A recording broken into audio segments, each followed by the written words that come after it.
ถอยนู่นเฮ้ยอัดโจเลยถอยไปถอยเลยมองlần sau thì mình khai thác cùng máu tiếp cùng phơi tiếp phơi thằng lâu chân đạn trung thế thằng đấy đạn mắc quay thế thằng đấy còn máu á thôi mẹ đâm đấy tận độ mà nó cũng thôi đừng giết nha ช่องบกค่ะช่องบกคือจุดล่าสุดที่เพิ่งจะขุดคูเหล็กกันไป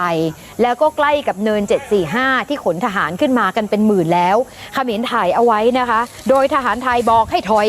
เพราะตรงที่เหยียบอยู่เนี่ยมันเขตแดนไทยแล้วทหารเขมรก็บอกไม่พี่ถอยไปแล้วบอกฝั่งนู้นก็บอกให้ถอยฝั่งนี้ก็บอกให้ถอยสุดท้ายทหารไทยก็ไม่ถอยถ้าเองไม่ถอยชาติก็ไม่ถอยประเด็นสำคัญคือมาคุยกันเนี่ยคุณผู้ชมว่าเหมือนส่งมาคุยกันแต่มีทหารเขมรอ้อมตอนแรกก็คุยดีๆนะถอยไปถอยออกไปก่อนแล้วค่อยคุยกันถอยออกไปแต่พอสักพักหนึ่งเจอทหารเขมรอ้อมมาตลบหลังขึ้นมึงขึ้นกูแล้วฮะทหารไทยเรามึงเข้ามาทำไมมึงออกไปแล้วทีนี้ล่ะฮะคุณผู้ชมพอเจอทหารไทยเราเอาจริงเข้าหน่อยถอยกรูดกันไปเลยฮะเชื่องขึ้นมาทันทีถอยตามคำสั่งทันทีบอกให้ถอยก็ต้องถอย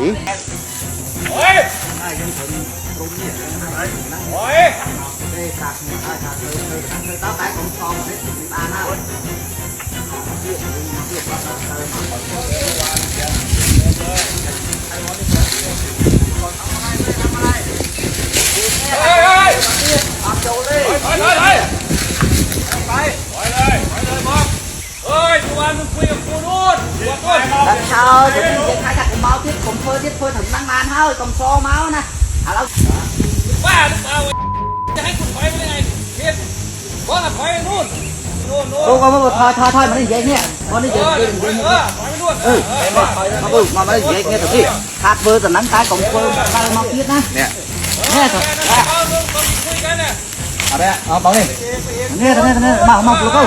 đây bảo bọc hàng phơi hàng cam chia cà phơi đây đây cho cầm phơi dùng ắt phơi thằng ắt nè dùng phơi ta càng khói tao càng khói nhóm phơi càng khói nó đi dùng tung một lấy tung chân mòn ắt thôiน้ำมันซอนั่งอร่อยเธอนี่ไม่ทำไม่ทำตรงนี้นี่ไม่มีใครทำอะไรเลยได้ไหลนั้นตัดเคยถึงอ่ะบอกถอยมาก่อนถ้าอยากคุยกันเหลือไว้แค่2 คนขนมเย็นมาตับปลาเนี่ยมีโยนเนี่ยปลายมวยมั้งเดี๋ยวไปได้แจ็คแม่มวยมั้งมีได้แจ็คแม่ฮะโอ้นี่คุณไทยด้วยกัมพูชาเอาเมนไทยในคนไทยเลยคนไทยคุณแคมโบเดียพูดดูด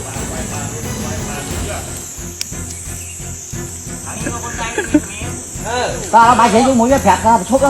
cả năng nhom thúc cả nó ở cái cầm gỗ mà tiếc ngạt nhom bật ngạt ở thưa đây dừng bài thổi được như nó tao ngạt ở đây là cầm sư ok kia là bên con